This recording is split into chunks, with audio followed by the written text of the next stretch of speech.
Serviceable and competently created, Beirut is a political thriller set in the Middle Eastern tidal city set from the early 70s and early 80s, which simplifies a millennia-old question that will likely never be answered.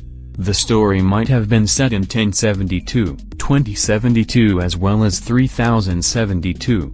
It's Arabs versus Jews with the US trying to broker a deal, one that goes fairly slow. The tall, dark, always photogenic, lantern-jawed, perpetually 5 o'clock shadowed John Hamm stars as Mason Skiles, a smooth-talking, eminently likable diplomat with high-grade pedigree.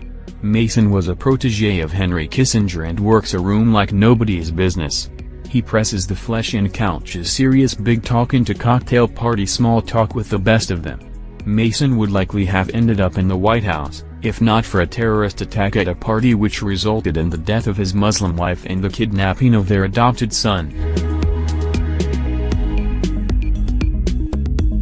All of this takes place before the end of the opening credit sequence, and by all accounts, director Brad Anderson, Happy Accidents, The Machinist, gets things started with a crackling, rat-a-tat opening penned by screenwriter Tony Gilroy. The Jason Bourne franchise, which plays out more like his wordy, far better Michael Clayton.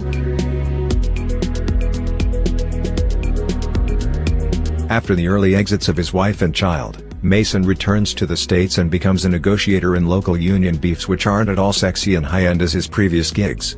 Add to that his ever-increasing level of booze intake, regret, doubt and what might have been mindset, and you're left with a man seething with self-loathing drowned with bourbon and unrealized expectations.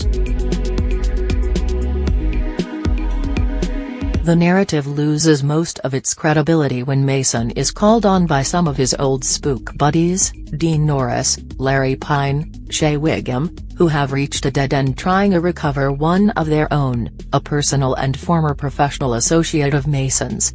10 years gone, Mason barely cares about what's going on but is slightly attracted at the idea that he might actually again have some pull within the international landscape.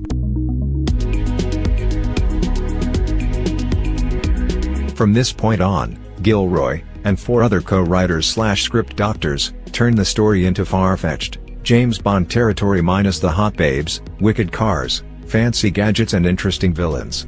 Former Bond girl/villain Rosamund Pike, Die Another Day, offsets her recent appearance in the similar and even worse 7 Days in Entebbe as a soft-touch agent with lots of questionable directives.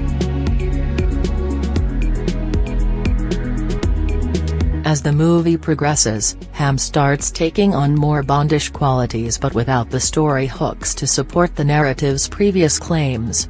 The film goes from semi-interesting, cloak-and-dagger espionage thriller into rote, B-grade action set-piece with gaping plot holes.